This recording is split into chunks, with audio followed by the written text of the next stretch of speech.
Hey there. So, you've been thinking about getting into beekeeping. Maybe you've dreamed of harvesting your own honey, or maybe you just want to help out these incredible little pollinators. Well, whatever the reason, you are in the perfect spot. Let's walk through the first steps of that journey. Okay, let's just bust a huge myth right out of the gate. Most people think beekeeping is all about that sweet golden honey, right? Well, it turns out the real prize, economically and for the hive itself, is often the beeswax. And that's just the tip of the iceberg. A hive is this amazing little factory for all sorts of things. It is such a rewarding hobby. It really is. But let's be honest, it can feel a little intimidating at first. There's a lot to learn, and you might be wondering, where on earth do I even begin? Well, the answer is pretty simple. You start with the bees. And that's what we're going to do.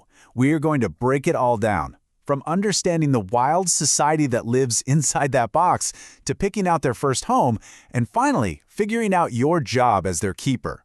By the time we're done here, you'll have a really solid foundation to get started. Okay, first things first. To be a good beekeeper, you got to stop thinking of a hive as just a box full of insects. It's so much more than that. It's what's called a superorganism. It's like a single living creature where every single bee is working for the good of the whole. And at the core of this superorganism is basically one huge family. You've got one mom, the queen, whose only job is to lay thousands of eggs every single day.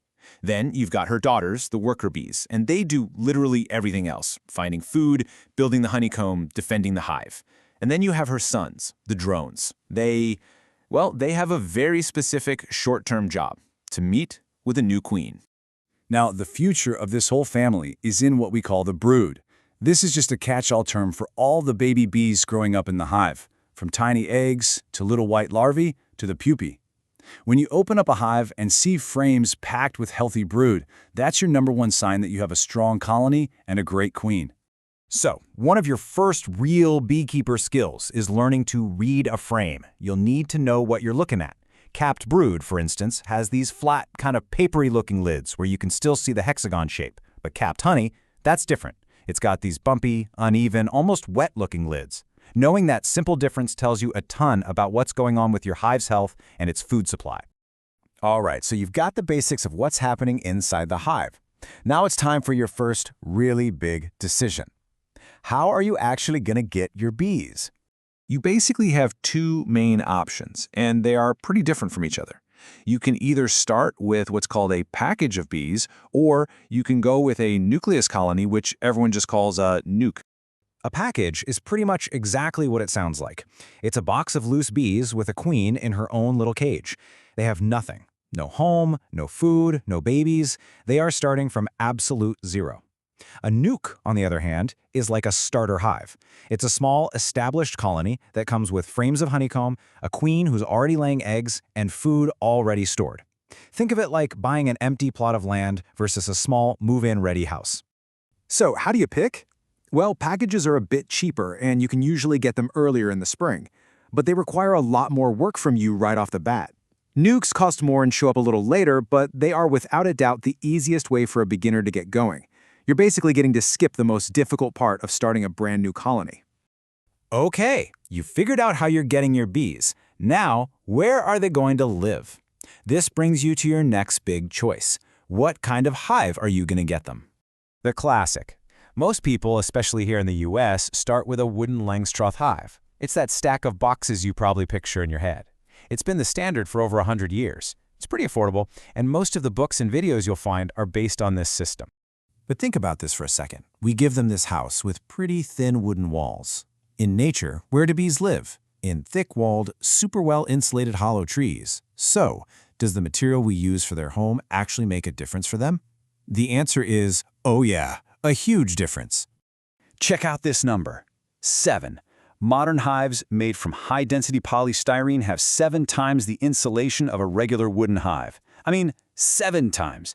That is a massive, game-changing difference in how well the bees can control the temperature inside their home. So, why is insulation such a big deal? Well, as the experts at the UF Honeybee Lab put it, honey is basically the fuel the bees burn to control their own thermostat. Just like we use gas or electricity to heat our homes, bees burn through their honey stores, shivering their little flight muscles to keep their babies, the brood, at a perfect 95 degrees.